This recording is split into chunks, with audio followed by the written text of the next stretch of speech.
Live, Laugh, Larceny discusses true petty crimes that may be disturbing to some. Or could be easy listening to all you psychopaths out there. All stories are based on actual events, but details may vary. Listener discretion is not advised.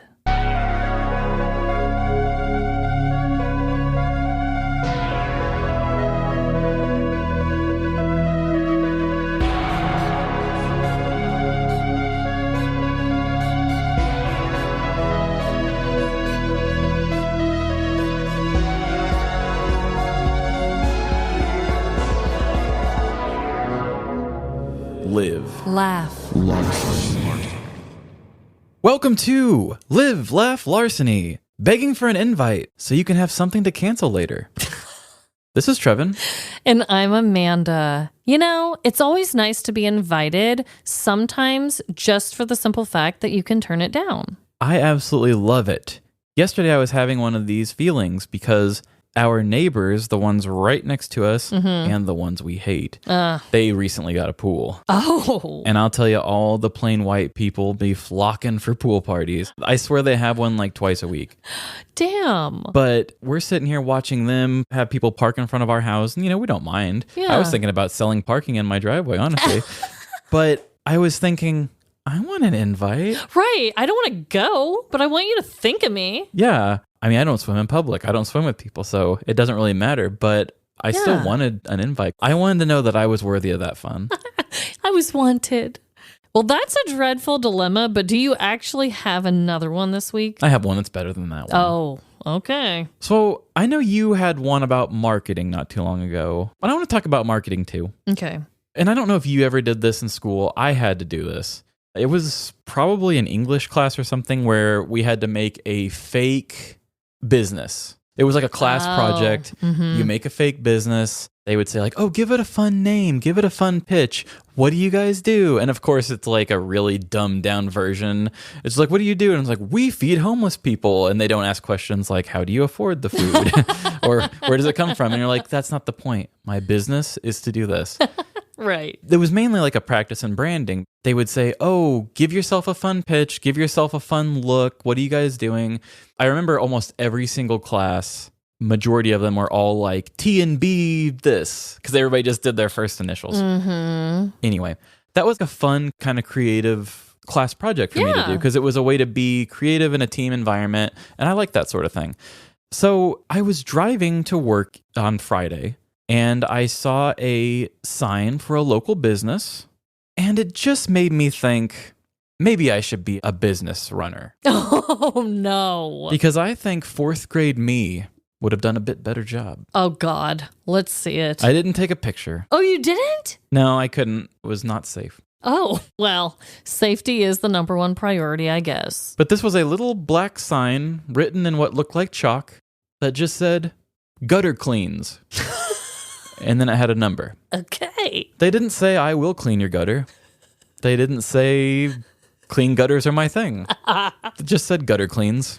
Gutter cleans. Gutter cleans. And it didn't even say gutter cleaning. Nope. Gutter cleans. Yes. That is just not proper grammar. It's not proper. I mean, I wasn't going to call them. Did they not make it in that fourth grade class? Like, did they not make it past that?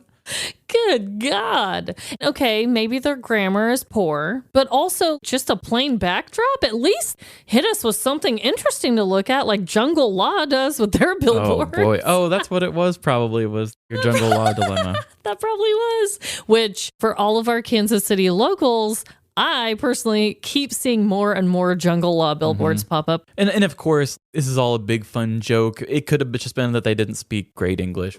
But there are situations like when somebody mass produces a sign and puts them all over the place. There's some checks and balances that should probably happen, even if you don't speak that language super well. Like if you told me right now, I need you to make a sign that's going to be in Portugal. Yeah. I would have Google translated it. Right. I would have asked around. Right. Was it one of those really tiny little ones with like the metal rods pointing into the ground?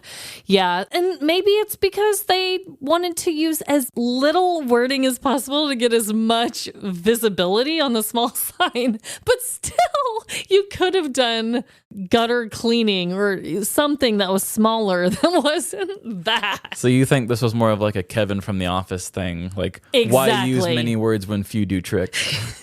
Yes. Okay. That's a great argument too. Yeah. This person's so efficient. Honestly, maybe we're the dipshits here. that would be a great way to market themselves. Just be like, I am so damn efficient. Gutter cleans. Yeah. Before you hang up the phone with me, I'm going to have your gutters cleaned. All right. Wow. This isn't dreadful any longer. Free marketing. Here we go. Gutter cleans, everybody. Look them up. Look them up. Wow. Dreadful. Well, I also have a dreadful dilemma this week. Something that has happened to me that I am still very bitter about. And we're recording a little bit ahead. So by the time this comes out, when my family listens to this, they're going to be like, you're still mad about that, weirdo? No. It's been weeks. This is recorded ahead of time. So all of my family decided to leave me this week. I'm talking my mom and dad. There goes the kid sitter. I'm talking my brother and sister-in-law, my cousin and his wife, and my husband. I'm talking all these people decided that they all needed to go on vacations at the exact same time. And I was there to do everyone's house sitting, everyone's pet watching, and the kids all to myself. So yes, I know this sounds like I'm still bitter about this, but hey, maybe I deserve to be. When this comes out, maybe I can still be bitter. I talked to you days leading up to it, and you're like, peace and love. I'm going through it for the next couple days. Was it as bad as you anticipated it would be? No, it was worse for me in different ways than I thought. But in the other ways, it was better. So let me explain. I thought, oh my God, I have 4 dogs, a cat, and then the dogs and the cat, and they don't really get along, and then the babies. And I was just like, I'm going to be running around. Everyone's going to need something. I'm going to have to be breaking up fights. I'm going to be blah, blah, blah. But it wasn't really that. My kids actually behaved very well for me. I'm talking surprisingly well, both of them. Maybe they felt bad for me. I don't know. But everyone got along. The animals were good. It really wasn't as stressful. And like a lot of the times when I was going over to do the house sitting, it was just during the day and I went at my own time. Yeah, it was a lot of my own time, but it wasn't horrible. The thing that affected me more than anything was honestly just the emotions of knowing that everyone was out at vacation and I was at home just cleaning up dog vomit in the corner. Oh, yeah. Everybody's having fun and you're working for them. Yeah. My parents are sending me pictures of the ocean. And then my husband was out at the lake at a friend's house. And I was just like, here's the dogs, you know? No, honestly, I was sending pictures of the kids. But you know what I mean? I was just jealous. It was your everybody hurts kind of situation again. Yes. Feel bad for me. Everybody's like sipping out of coconuts and you're having microwave dinners and crying into plastic. Exactly. So this week, we are going to be doing a game of Would You Rather. Would you rather? We are, and it's your week to serve it up hot. So we haven't done a game of Would You Rather in a while. I mean, you and I have talked about it, I believe, on the podcast before. That's just one of them that we won't do as much because honestly, it's more about personal opinions. And we don't have them. Yeah, what? But this one I thought of just randomly. It wasn't even a would you rather question for the show. I just was cleaning one day and I was listening to something, can't even remember what, and I just said, oh, would I rather be in this situation or this? And I was like, oh, hell yes. Would you rather? Game. Here we go. Boom. So, Trevin, would you rather be lost at sea or be lost in space? Okay, so because of the current, well, at the time of us recording it, the current trending news right now about the submarine, I've actually kind of had similar thoughts too about like, oh, I would rather be like stuck in space than underwater. Right. like that submarine situation. I guess when I was thinking lost at sea, it was like on a boat, not in a You're submarine. talking like Castaway type Yes. stuff. You're still living. You still have some supplies, but like, who knows? Big bodies of water scare me. And big fish and orca whales and all these things are very scary to me. But I always come back to this. I would probably fail trying to get back home from space.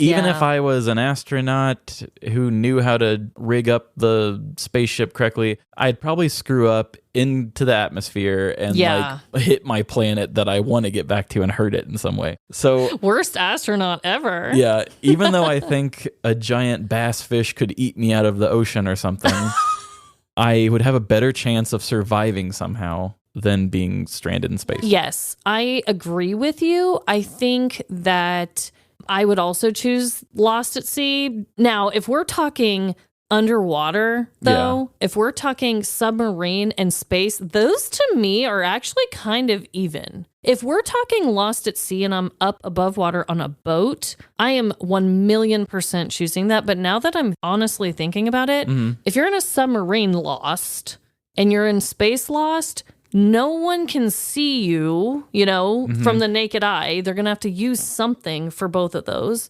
Whereas a boat, people can see that. So maybe the question should have been about a submarine. I don't know. Yeah. But with my original question, I think I would go with lost at sea as well, just because I think you have a higher chance of getting out of that situation than being lost in space. And I can breathe outside of my boat, but I can't breathe outside of my spaceship. I know. I should have done the underwater lost at sea. Those are really comparable. I honestly don't know which one I would choose. I guess you and I are not future astronauts. No. And I'm okay with that. I couldn't pass the math test probably anyway. Oh, God, me neither. That's a fun one to think about. The lost at sea hypothetical or the lost at deserted island. I always think those are fun to think about. But I've got a would you rather for you. Okay. Would you rather have a blockbuster movie made about the most embarrassing moment of your life, or cure cancer and have nobody believe you or put your plan into action? I thought you were just going to say cure cancer, but you won't get any of the credit. And I was like, well, I'm not that big of a dick. I'd still choose that one. Right. But if no one's even going to use my damn cure. It's like a long would you rather, but I had to make that very clear. It's of course I would choose to cure cancer and not get any thanks for it. But no, I'm saying you have the answers, and every time you're like tugging on the jacket saying, hey, I've got it. They're like, not right now. We're worried about and you're something saying else. They will never use it. They will never listen to you. Ever. Well, I mean, you don't know that. You're still trying really hard, hoping that maybe you can convince somebody, but let's just assume that it's a mission that you're going to fail. But it also sucks to have my most embarrassing moment shitting my pants in the airport as a blockbuster hit. Imagine you got paparazzi come after you, be like, oh my God, I can't believe Brad Pitt played as you shitting in an airport. Which I don't know why they gender swapped you, but they did. Because God forbid a woman shart, okay? Exactly. Hey, you need to take it back. Women only poot. They don't shart. I don't know. God. I guess that makes it a good would you rather. Yeah. This really shouldn't be this hard, and I really want to make you answer before me, but I won't do it. The funny thing is, I just now decided what I was going to do. I had never really thought about it for myself. I never think of mine. I usually am just like, ooh, that's a tough one, and I don't think of it. I guess the pro of having the blockbuster, maybe you would get some money, whatever. Maybe you'd get some recognition. But the attention would be very negative. And if you were to do the other, cure cancer, you're getting zero attention at all. You can tell attention means a lot to me, right? So Right. This is how I'm weighing it. Hey, I just love that you admit that, I feel like a lot of people... I love attention. Are you kidding me? Oh my God, Trevin. More people need to admit that, okay? Because I see you. I know who you are because I am you. I guess I would rather die knowing that I cured cancer than die knowing that I'm known as the sharter in the airport. That is great because that makes us different. Ooh, okay. I would choose the embarrassing movie for the recognition. Okay. Because you could still launch a podcast career with it. You can still monetize off of it. That's true. I could be so lucky. God, I guess it's true. I don't know. But for your most embarrassing moment, Do you have one in mind? No, I mean, I don't think I have anything to be that embarrassed about, really. Yeah. But I mean, I've had some embarrassing ones, but just think about Joe Exotic. That was an embarrassing situation for him. Yeah. I mean, of course he's in jail. Imagine like making a Joe Exotic level blunder without going to jail. It being a huge hit. Yeah. And then being like, people are laughing at me. Let's get real. You've made me change my mind. Yeah. Because what if Kristen Wiig played me or something? That would be I a would love dream. that. Someone that amazing playing you? Okay, I changed my mind. Give me all the attention. Kristen Wiig, where are you? Ugh, I say that every night. Yeah, and I just think that I'm a person who's very goal-oriented, and if there is something that just drives me, like with a fiery passion that says, you've got to do this, there is nothing more defeating than knowing that you can't succeed at that thing. And if I knew that I had something as powerful as the cure for cancer, and I was always just knocking on doors and getting told no, it would be an obsession that would haunt me every day. So I wouldn't want to do that. You know what, Trevin? Usually when we do these and we have opposite answers, your explanations, no offense, but they just don't usually do it for me. Usually I'm like, no, I'm still sticking with my answer. But I think you honestly really have swayed my opinion. Fine. I'll be known as the sharter in the airport. Matt Damon. Matt Damon all the way. So, Trevin, you know what isn't embarrassing, though? Matt Damon ads? We could only be so lucky. But here are some ads.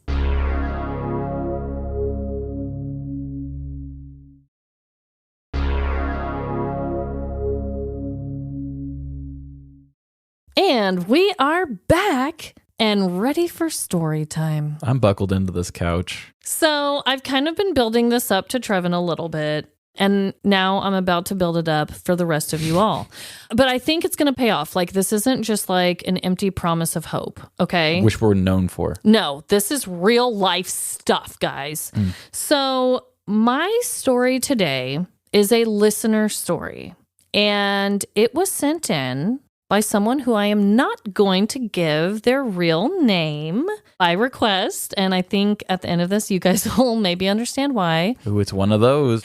It's juicy. We haven't had one of those in a while, an anonymous one.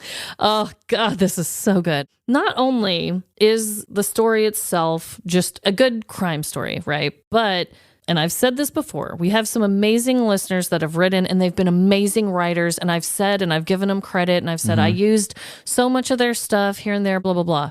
But I am here to tell you that this might be the most thorough and detailed story that I have ever received. Do we need to give this person our job? I was just telling my mom, I was like, you know, this one story that I did, it kind of felt like I was plagiarizing an assignment, like at school or something, because there was just so much good writing here already. It was magical. And I just want to say, I think you guys are all going to enjoy it. Oh, good. You know, that's actually how I felt about the trash can stealing story as well. Okay. I don't think I gave that listener enough credit, but that was very well done. And I even took a lot of her jokes as well. Yeah, that's what I'm saying. I almost feel like a little plagiarizer because a lot of this is our listener. I mean, I added my own stuff, but damn, I'm giving all the credit I can right now. And it's hard because I can't even say their real name. Yeah. Before I jump into the story, I just want to read a part of the email, though. Okay. So here's the email. Hi, Amanda and Trevin. I've been a fan for about a year now, and I've listened to all of your previous episodes. I've really enjoyed your show. It's brought me many laughs and so much joy. Thank you for your hard work and effort in putting your amazing show together. Below is my true petty crime story for your consideration. I give you full permission to use it however you see fit. This is my story and my confession. I mean, this is real. Also, another side note, when it came to me asking what name to use for the story, he said, oh, in terms of names, as I still live in town, please come up with a lovable rascal name for me.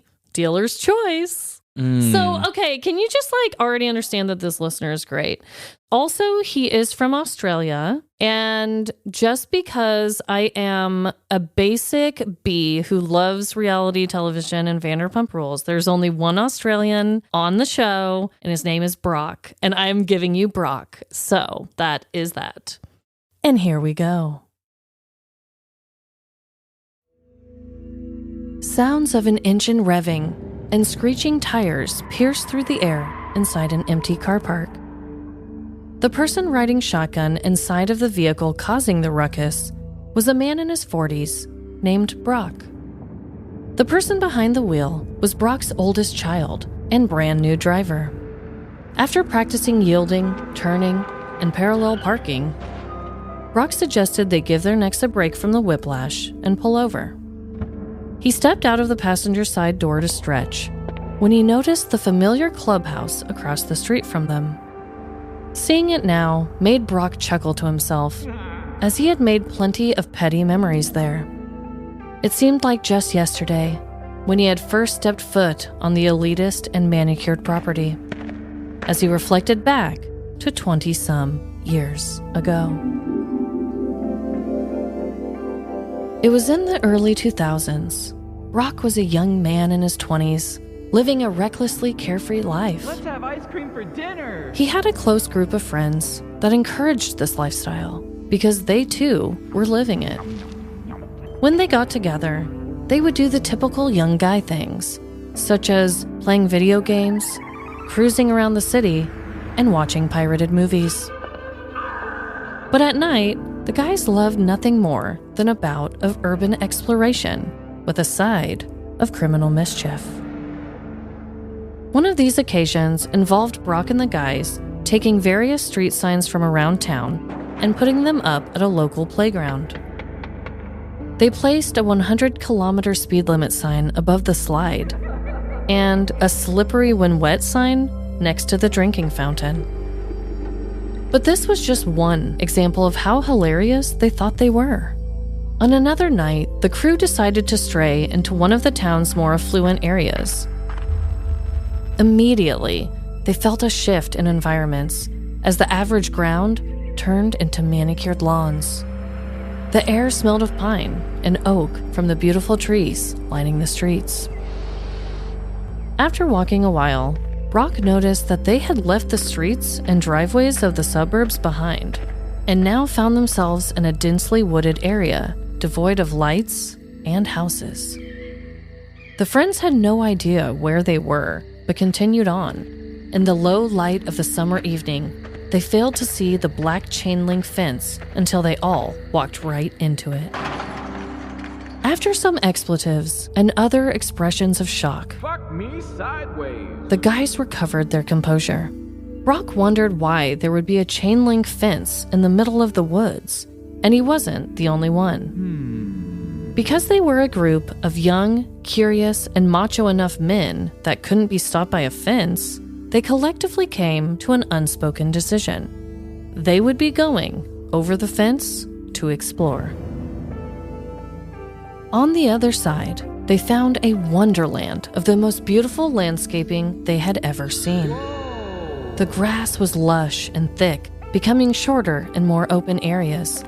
The trees and bushes were all pruned into artistic shapes. There were ponds with statuesque fountains, sending water sparkling into the night air. There were paths and walkways which were so well maintained that walking on them made them feel like they had entered the grounds of a palace. Exploring this beautiful gardenscape, Brock began to notice some odd garden decorations. There were small signs for sporting brands that seemed to form borders along certain grassed areas. There were pavilions set up at random places throughout the garden.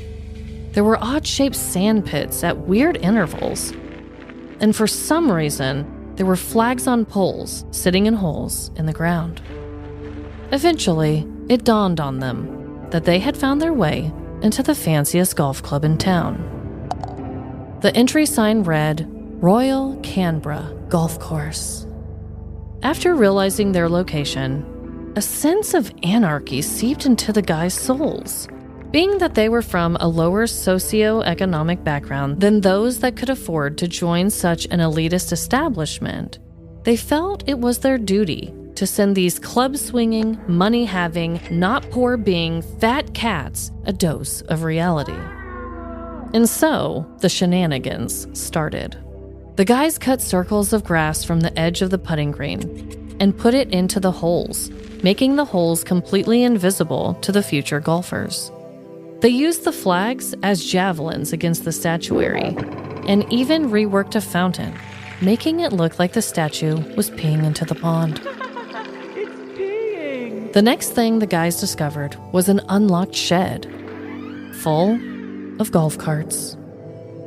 They immediately jumped on and took the carts for the best joyride their video game-inspired hearts could give them. They jousted with the flags, crashed a bunch of times into the sand traps, and zoomed at full speed along the perfect fairways. As the night came to an end and the dawn sunlight threw pink into the sky, it was time to flee. Brock and his friends decided to take the carts back to their shed and plug them in as a renewable source of future entertainment. They already knew what their plans would be for next weekend. The following week, Brock woke up to the local news station playing on his TV. In his shock, they were talking about what he and his friends had just done. In a surprising event of vandalism involving peeing statues, Royal Canberra Golf Course had to reschedule today's golf tournament. The story remained newsworthy for a few days, but the boys were undeterred and fully intended on karting again. And so began the battle between the guys and the golf course security team. Each time Brock and his friends broke into the course, the security had made new futile attempts to keep them out, only for the resourceful friends to overcome the latest obstacle. It started with a pathetic padlock on the golf cart shed, which the guys easily broke through. Other attempts of security updates included a bigger padlock, a new sliding bolt, a whole new door, and a construction girder that blocked the carts from driving out. But each time, the friends were still able to extract the golf carts.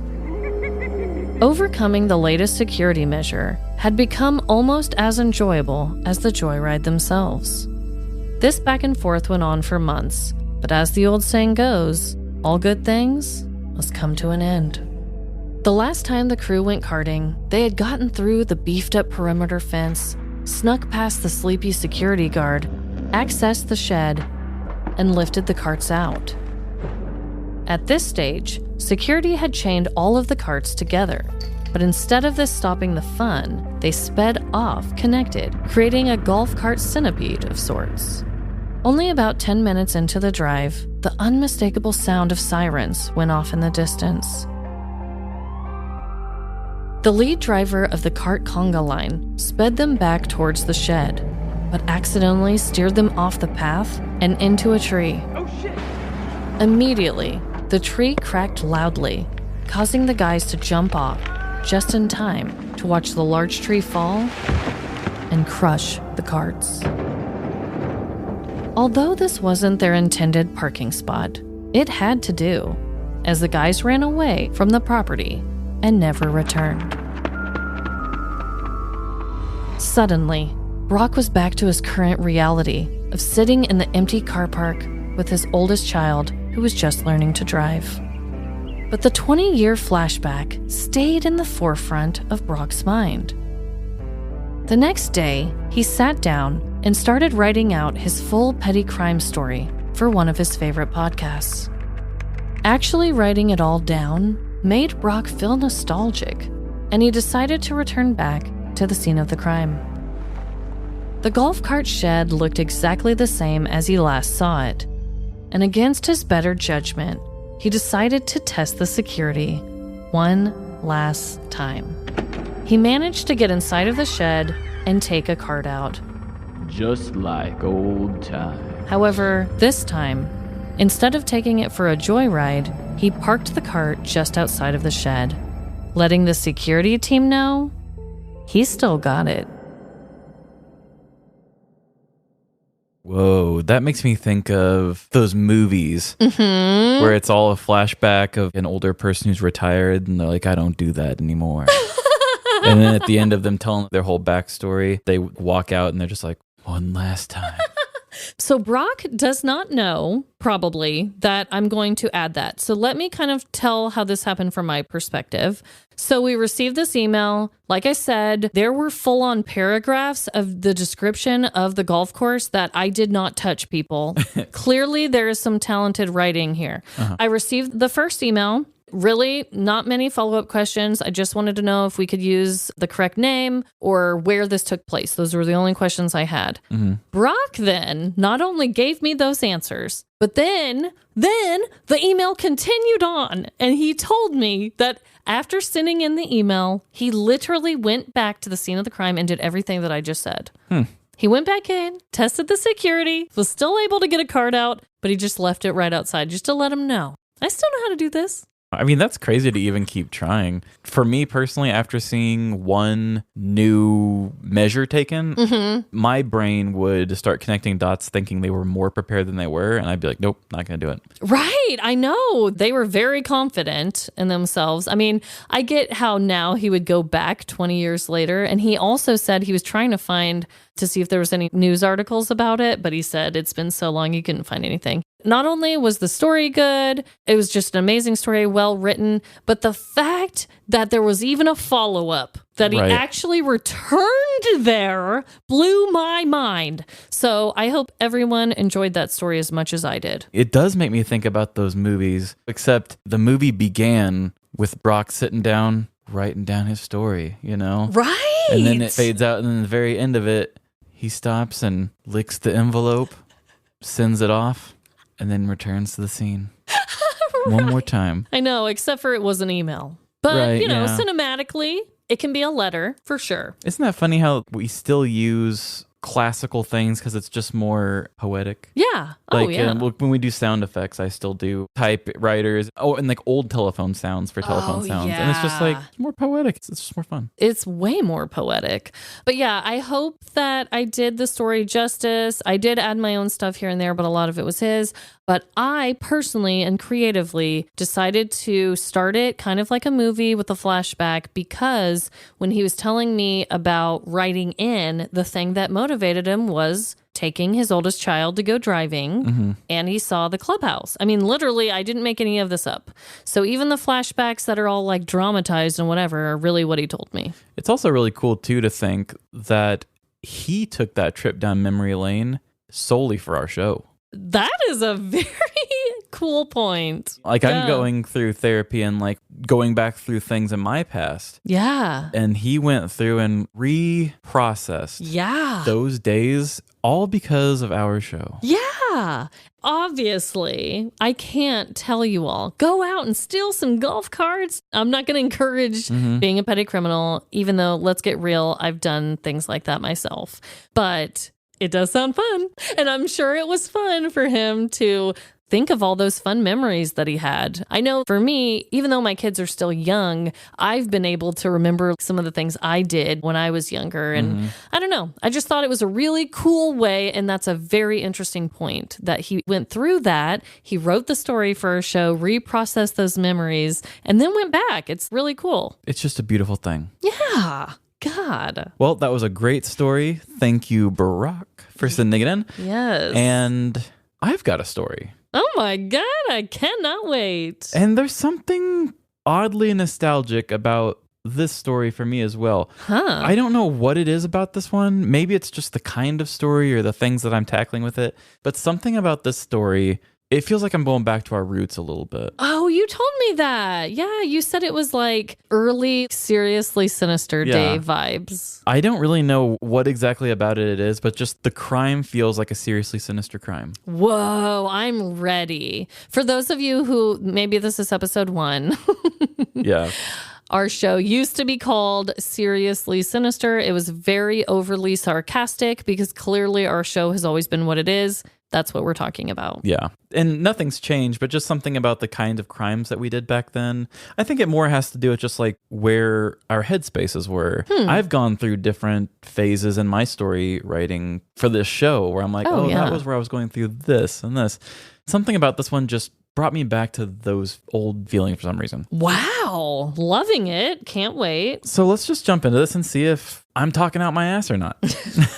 And here we go.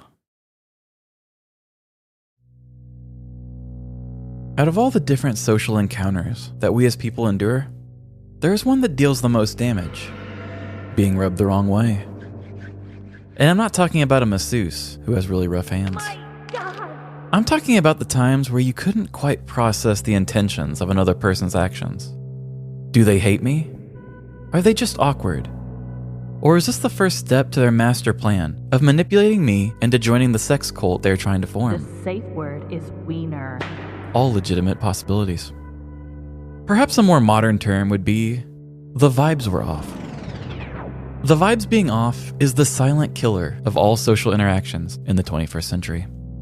Unlike a heated argument divulging into a fist fight, Come at me, bitch! or a flirty dinner leading to your first time trying anal, Oh, wow! being rubbed the wrong way can leave you feeling confused.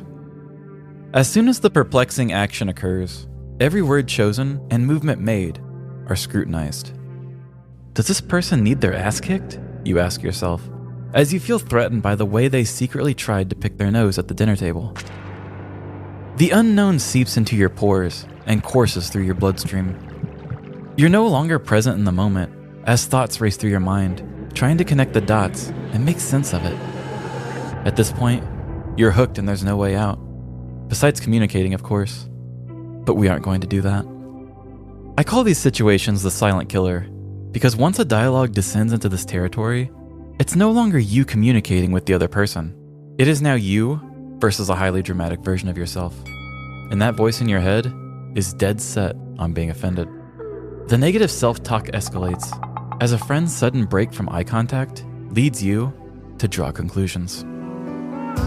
With each stroke from your metaphorical pencil, your creativity and imagination shines as you expertly weave a narrative explaining that your friend broke eye contact because they were secretly thinking about your unresolved trauma. You take a step back from your creation, admire your craftsmanship, and cry, knowing that you just wasted all of that effort hurting your own feelings in the most beautiful way. I'm going to go out on a limb here and assume everyone has had a situation like this. It sucks. Some of us are more susceptible to them than others, depending on our own mental well-being and the people we choose to keep around. Either way, we never fully avoid them. This week, I wanted to help raise a little awareness as to why we may do this to ourselves, and also tell a petty crime story revolving around the same theme. So lotion up your thin skin and fill out a hurt feelings report, because we're about to get offended. Elliot was a 22-year-old living in Chicago, Illinois. Like every young American in 2021, he needed money and a steady future. But in this economy, neither of those things were a guarantee, which led Elliot to do some shady acts for cash. In several instances, Elliot would fill out applications, dress in a suit, tell rehearsed lies to sell a fake version of himself, I'm a very hard worker. adhere to a dress code, ask someone else permission to have free time, I need a break. and earn way below what he is worth. That's right. In order to survive during this time, Elliot had to get a job. But before you think this is the scariest story I've ever told on this show, it gets worse. Elliot had a character flaw. For as long as Elliot could remember, he was always getting offended. It was as if the filter in his brain that processes hurt feelings came faulty from the factory and he never activated his warranty. Because of this, he would often leave social situations and relationships a much worse place than he found them. Having this particular character flaw could be great for some professions, like starring in the next season of RuPaul's Vanderpump Circle, or keeping up with the survivors. But when you're just trying to make it as a low-level worker in corporate food chains, characters aren't welcome, and they made that very clear. Elliot could not hold down a job due to his dramatic reactions to off-putting situations. He threw a Frosty in a customer's face while working at DQ. DQD's nuts. He purposely gave customers he didn't like brown rice instead of white at Chipotle. And he didn't even get hired at McDonald's because he said the Big Mac special sauce wasn't that special. Get the fuck out! At this point in his professional career, the only food chain that would hire him was Waffle House.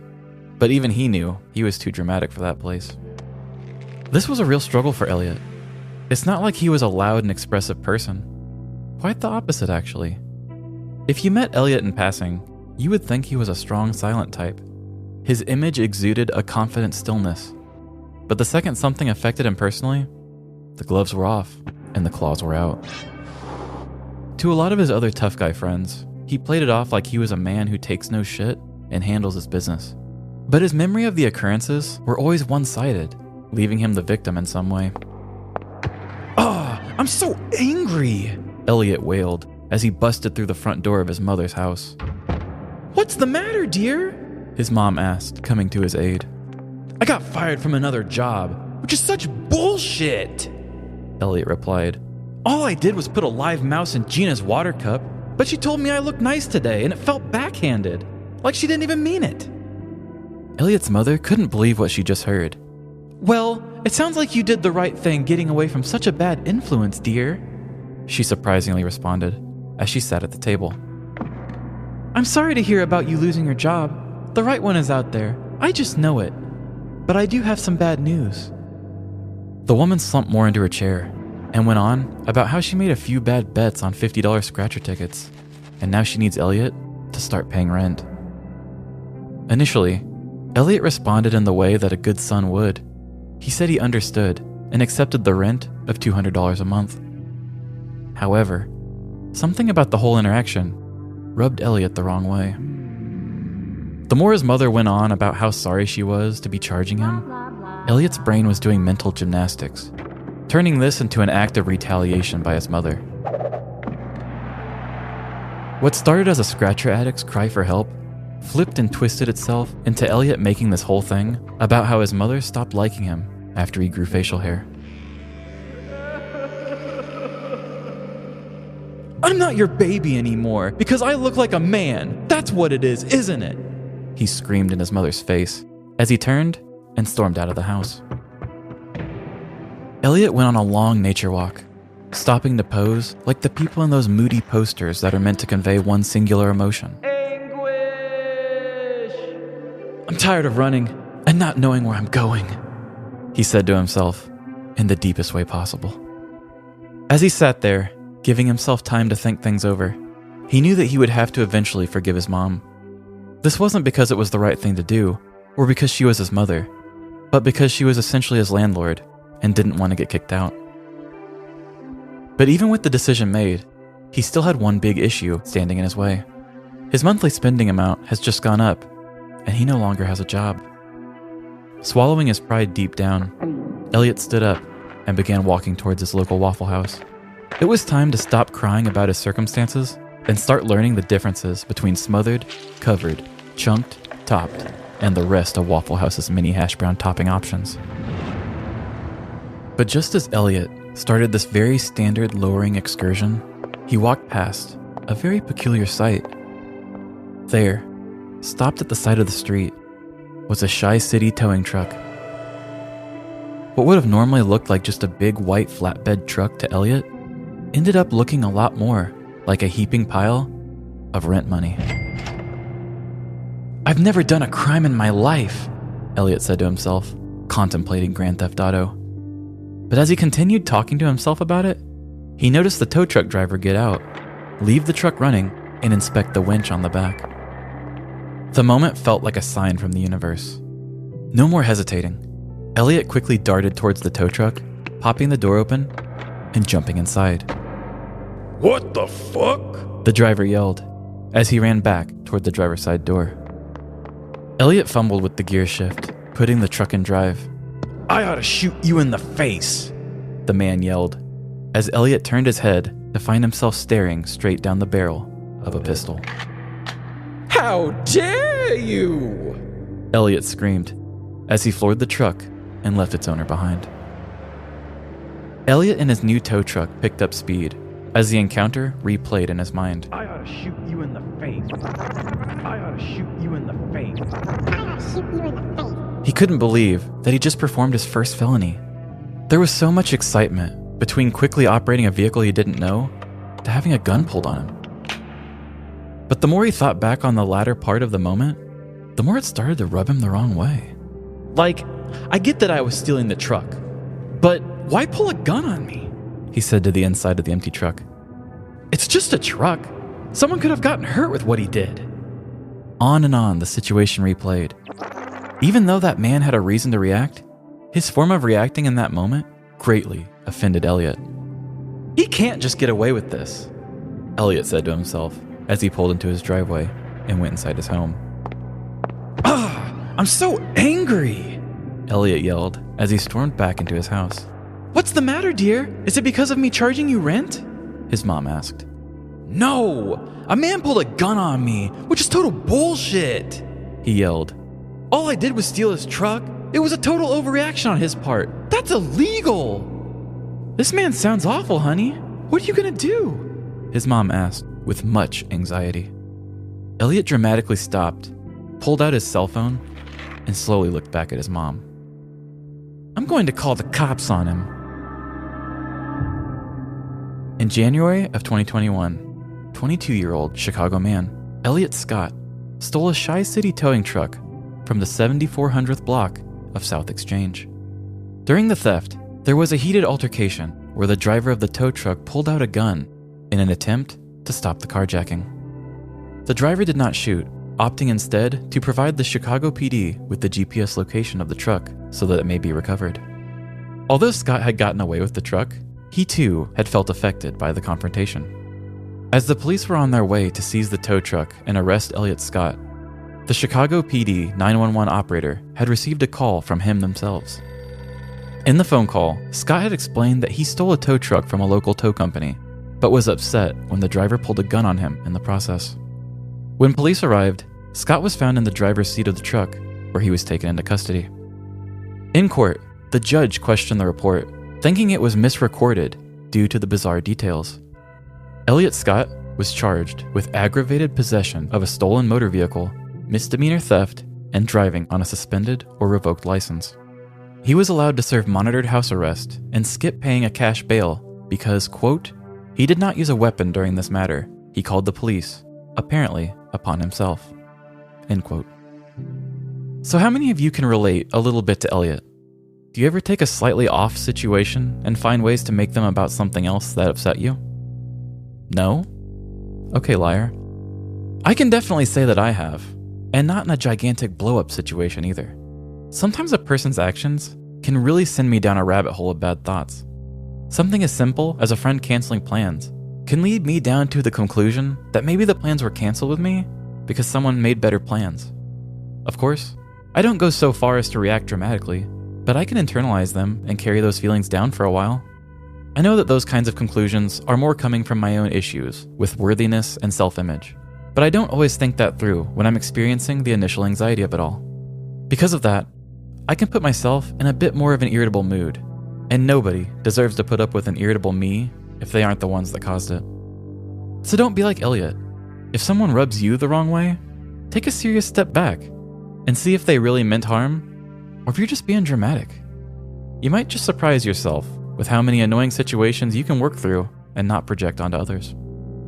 A little bit of self-awareness can go a long way, because nobody wants to be known as the guy who stole a truck and called the police to tell on your victim. I mean, I wouldn't want to be remembered in that way.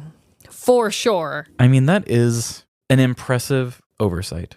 Oh my God. It's almost scary how unaware people can be. But that's a whole nother rabbit hole we can go down.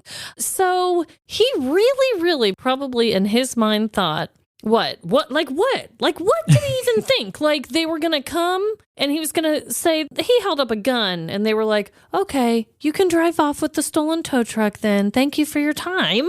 Yeah. From everything I've understood, he literally did say, I stole a truck, but the guy pulled a gun on me and that's the issue. Wow. It's not like he said, oh, I had a weird encounter with this guy and he pulled a gun on me and he tried to like skirt past that little detail. Right. He was pretty much just like, well, yeah, I did it, but this guy had a gun though. Like that's kind of messed up, don't you think? God.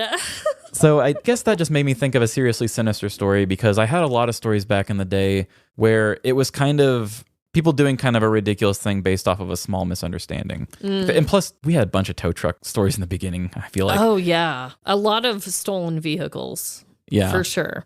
even like past the subject matter. I can't even remember what point of the story it was, but there was a time when you were reading part of it and I was like, that does feel like a nostalgic story. I'll have to rethink of what part it was. But there was a part where I was like, okay, I see where he's coming from. It just had the old corniness of it all. Yeah. You know, like when we first started, when we were like reaching for these corny, which we still do all the time, news stories. But I don't know. There was something about it. I just feel like this was something more grimy and street level. Like lately we've been a little bit more bigger, higher concepts. And this was just like, you know what? A guy just felt bad that a guy pulled a gun on him. Right. And that started it all. Right. And that is petty. Yeah, I did forget that when I wrote it, though. I went really kind of deep on the concept of... being rubbed the wrong way?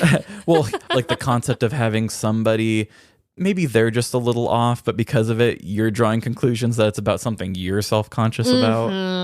I was really feeling that as a great character trait to play off of. Oh, yeah. That's something I don't think we really think about, because I know I do it. Yeah. Oh, gosh. Yeah. I think that's a pretty common thing, probably. I don't know. Let us know, everyone. Yeah. Do you project your own personal issues into other problems? Email us. Yeah. Send it to Larceny. At gmail.com. Connections. They both involved stolen motorized vehicles. Okay. I will also say both of them were a little bit ballsy because my guy, him and his friends, kept returning to the scene of the crime as if they were just totally confident in themselves. And this guy basically turned himself in with full confidence. So I guess we could just say the audacity. The audacity of it all. The audacity of you, Brock. The audacity of that guy pulling the gun on the guy who stole his truck. How dare you? The audacity of it all, really. I'll take it. Maybe I missed this part, but you said the tow truck driver. He didn't get any charges on him then? No, they didn't say. Because I was wondering, like, did he think that maybe he could get away with this whole thing? Because maybe depending on where they live, like the gun laws or whatever. I don't know. I mean, Chicago's Midwest. It wouldn't surprise me if they were kind of about the same level as us. It's probably okay. Yeah. The guy got to keep his anonymity too. I mean, they did give the company's name. It was Shy City Towing. I don't know if he was the owner or not, but wow, they never gave his name. They just gave the name of the dude that told on him.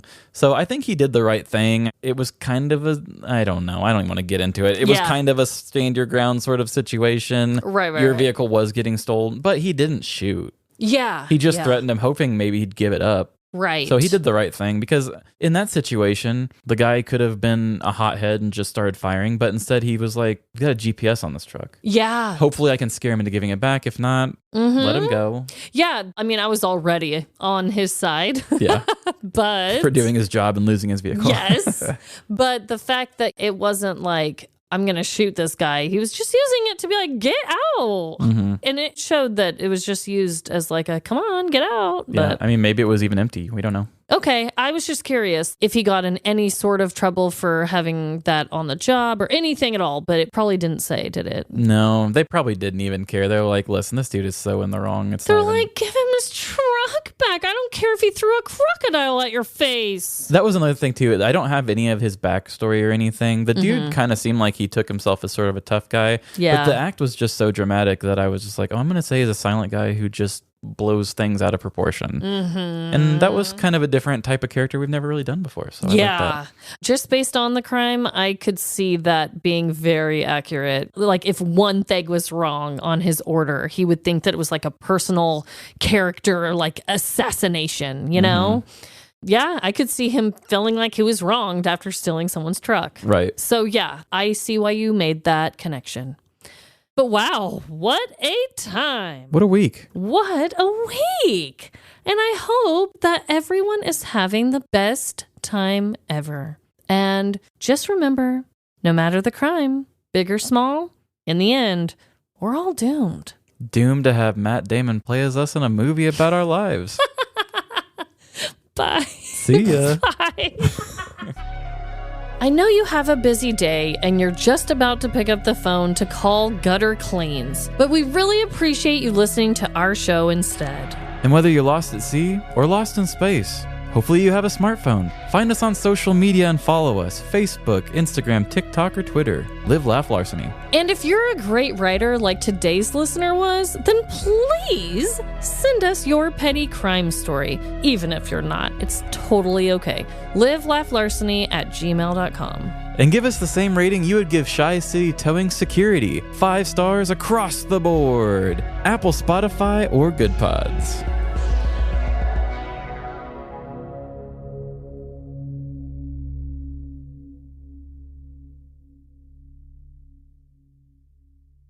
Leading to your first time trying anal.